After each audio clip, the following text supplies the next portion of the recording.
said the cat's going to jump in the camera. Very good. Go away, cat.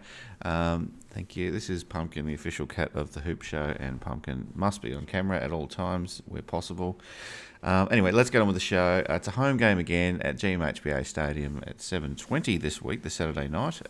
It's a 5-day break for both sides, so I think both sides rested a couple of players and should be bringing a few players back. Pumpkin, get out of the way. We've lost 3 straight, unfortunately, to Melbourne, including the prelim last year, which wasn't great. Lost that one by 83 points. Max Gawn kicked 5 goals in that game, and we had several players pretty crook, apparently, which came out afterwards. And clearly Tom Stewart not being there didn't help us either. Brandon Parfitt as well, if you want to include him. So not things didn't go too well for us, did they, towards the back end of last year? I think we could have beaten Melbourne the first time we played them early in the season. Just didn't bring it that day. And then the second time we played them was an absolute choke, and Max Gawn kicking goals after the siren. Anyway, the prelim, look, Max Gawn, he won it off his own boot. Danger was probably our only good player with 30 touches. What are you going to do? But 3 in a row, not great. Historically, we've been pretty strong against Melbourne, though. But clearly they've come into their own recently. Look, we're doing okay at the moment with our form. We've won 6 on the trot. Hopefully, going for 7 against Melbourne, if that happens. Had a huge win against North last week. I get a bit nervous. I say this every time, but I get a bit nervous when Cats have a big win because more than likely we lose the following week. Maybe that's just the opposition that we're up against the following week, but it just does feel like we get a bit carried away with ourselves sometimes. So we're currently second on the ladder, not too bad. D's have won 2 in a row, sitting top. So the first versus second clash. It'll be interesting to see who comes out on top of this one. But if whatever the result, if Geelong wins, it'll be 4 teams. Should be if other results go the way they're expected to. 4 teams should be tied on equal points. I think 48 points each. So that'll.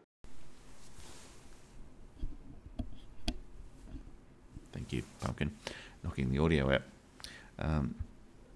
So it's going to be. We'll see how that all plays out in the end. I'm expecting. Well, not expecting Tom Stewart back anytime soon. But we think we know Kolodashny's out with concussion, which kind of sucks because that's going to be hard for us to cover in the back line there. We do expect, though, that Selwood and Sam DeConning should return, so that should bolster us a little bit. Parfitt's a possibility. I still don't think it's going to happen, but I think he'll probably have another week off or come back through the VFL, maybe. I don't know how we'll go there. Melbourne's talking a lot about Gawn and Jackson coming back, or they're doing their fitness test, so we'll see how they go. Hopefully they're not back because I don't want to see Max Gawn again. That'll be great. My wish list for the game, the pretty simple wish list, really. I want to see us bring manic pressure. Whether we can after a 5-day break, I don't know. Energy reserves are a bit tapped after 5 days, but I think that's what we need to do. Manic pressure. I think we need to just do the obvious. Like if we're going to kick 8 goals, 16 or something, we're not winning this game. I think we need to be hitting our targets and kicking truly. If we're not going to do that, you got to play well to beat a good team. So if we're a bit wayward in front of goal, I don't think we're going to be able to get the job done. I don't want us to be bombing long. I want us to lower the eyes where we can and try and move the ball by hand as much as possible. Melbourne sets up their defence really well, and they'll just be picking us off at every opportunity, even with Tom Hawkins and Jeremy Cameron, the first and third in the Coleman. They're going to set up pretty well against us. They're a really good defensive side, so we've got to do what we can to give ourselves the best chance going forward. This is probably the biggest wish list for me. I want Zach Guthrie to have a career game. I think we need it at the moment. I'm very, very concerned about our defensive structure going into this one, especially if Kolodashny's not there. Say what you want about Collar, but with Tom Stewart being out as well, I think we'll need him. Maybe Blitzarf needs to go back, but that scares me too when Blitzarf is stuck in the back line, and I much prefer him around the ball through the mid.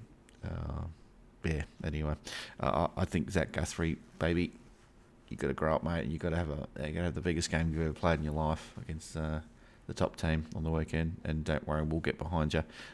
Lastly, my wish list. It's a retro round, so let's bring back the 1980s energy in the crowd. Let's just absolutely go insane every time. Not just when we're in front, not just when we're in front by 100 points. For every minute of the game, let's just let it rip, Cats fans. Let's just let them know that they're here to play a great team. I'm predicting it'll be a close game for about 3/4. I think we'll get up. We'll have a really big finish to the game and we'll end up winning it by, 45 points. It's a bit bold, but I'm going to say 45 points in the end. I think Melbourne's just going to give it up and realise it's not a final, and we'll worry about us in September. I think that's what they'll be thinking. So anyway, that's my thing. I think Rowan's due for a big one, so I expect Rowan to kick 4 or 5. I think, if I look ahead to the end of the year, I think Cats and Freo will be first and second, provided we win this game anyway. All right, so that's me and Pumpkin, the official cat of the Hoop Show, signing off. Have a great weekend, stay warm, and go Cats.